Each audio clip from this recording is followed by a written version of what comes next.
સાંતલપુર તારીખ 26 જૂન સાંતલપુર ગામમાં આજે મુસ્લિમ સમાજ દ્વારા હજરત ઇમામ હુસૈનની શહાદતની યાદમાં તાજિયાનું જુલુસ શ્રદ્ધા અને આસ્થાભેર કાઢવામાં આવ્યું હતું। મોહરમનો મુખ્ય સંદેશ એ છે કે સત્ય અને ન્યાયના માર્ગ પર અડગ રહેવું, અન્યાય અને જુલમ સામે હિંમતપૂર્વક અવાજ ઉઠાવવો, મુશ્કેલીઓમાં ધૈર્ય અને સંયમ રાખવો તેમજ માનવતા, ભાઈચારા અને શાંતિના મૂલ્યોનું રક્ષણ કરવું। ઇમામ હુસૈનને બલિદાન આજ સુધી સત્ય, ત્યાગ અને નૈતિકતાનું પ્રેરણાદાયી પ્રતીક માનવામાં આવે છે। સાંતલપુરમાં હજરત ઇમામ હુસૈનની યાદમાં તાજિયાનું જુલુસ શાંતિપૂર્વક વાતાવરણમાં યોજાયું। જુલુસ દરમિયાન મુસ્લિમ સમાજની મોટી સંખ્યામાં લોકો ઉપસ્થિત રહ્યા હતા અને ધાર્મિક પરંપરાનું પાલન કર્યું હતું।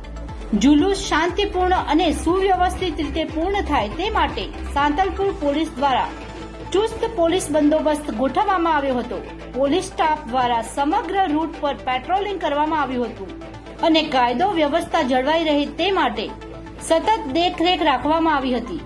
હજરત ઇમામ હુસૈનનું બલિદાન સત્ય, ન્યાય, ધર્મનિષ્ઠા અને માનવતાના મૂલ્યો માટે આપવામાં આવેલા સર્વોચ્ચ ત્યાગનું પ્રતીક માનવામાં આવે છે। તેમના જીવનમાંથી અન્યાય સામે અડગ રહેવાનો અને સત્યના માર્ગ પર ચાલવાનો સંદેશ મળે છે। સાંતલપુરમાં સમગ્ર કાર્યક્રમ શાંતિપૂર્ણ માહોલમાં સંપન્ન થયો હતો અને સમાજના લોકોએ ભાઈચારા, એકતા અને પરસ્પર સદભાવનાનો સુંદર સંદેશ આપ્યો હતો। પ્રેસ રિપોર્ટર મકરાણી ઇકબાલભાઈ।